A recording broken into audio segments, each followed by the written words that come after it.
Soy María Balboa Pedrouso, son alumna do IES de Mirezún.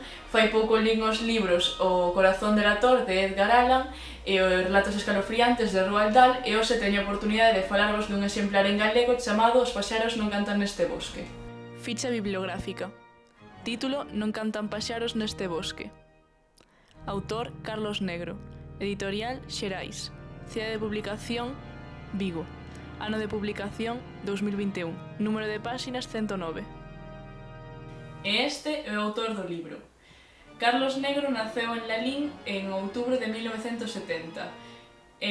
Licenciouse en Filoloxía Hispánica e Galego-Portuguesa. Actualmente é profesor de Lingua Galega e Literatura. Iniciouse co xénero poético e coa obra As laranxas de Alibaba, 1998. A súa obra máis famosa, que tamén é do anterior xénero, chámase Maquinaria, e a súa obra máis recente é Non cantan paxaros neste bosque, 2021, da que vos vou falar un pouquiño hoxe. E estes son os premios que gañou.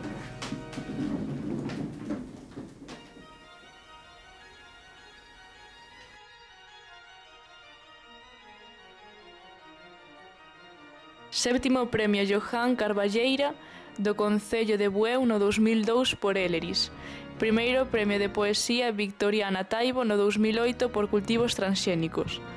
Premio Daer a mellor obra de literatura infanto-xuvenil do 2014 por Penúltimas tendencias.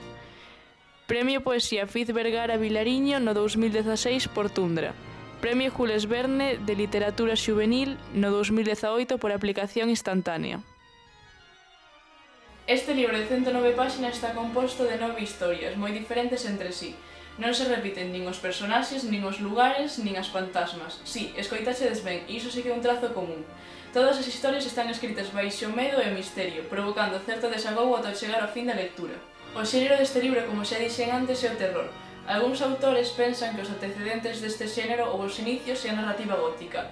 Algúns elementos que o caracterizan son un castelo sombrío, antigo e abandonado, un xardín desolado e unha infinidade de fantasmas protectores da zona.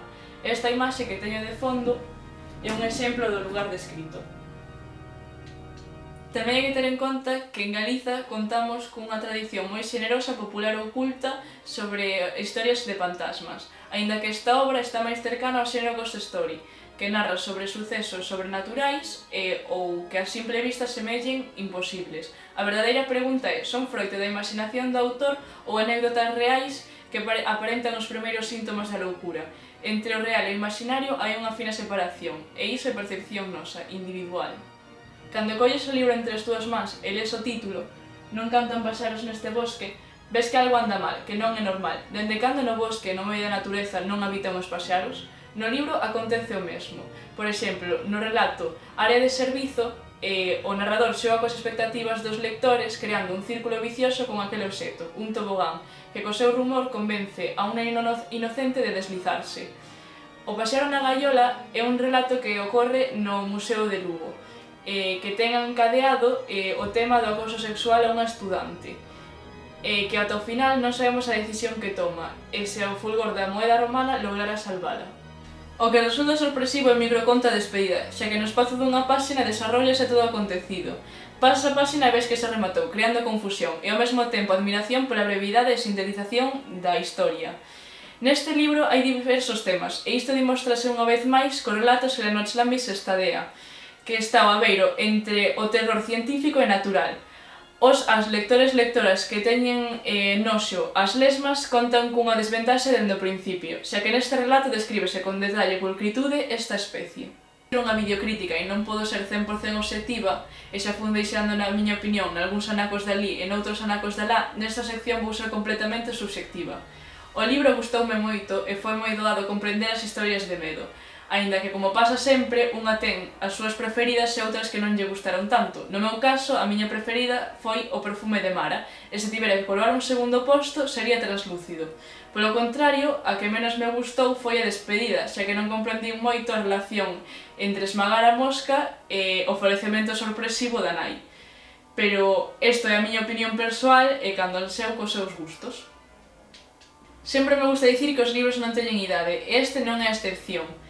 Aínda que os nenos pequenos pode que non o comprendan, por eso recomendo de 12-13 anos aproximadamente cara arriba. Isto sería o idóneo.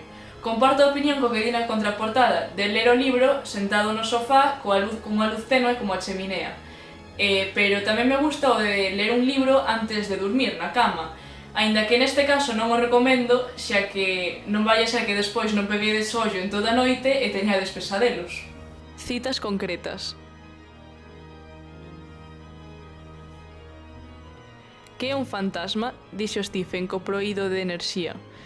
Alguén que por causa da morte, ausencia ou mudanza de costumes esvaece ata facerse impalpable. James Joyce. Entrei, un tallazo de espanto deixoume entalecido. Na sala, silandeira e triste, non había ninguén. Rafael Dieste. Un pode estar só na casa e non obstante non estar só. Tomás Ligotti.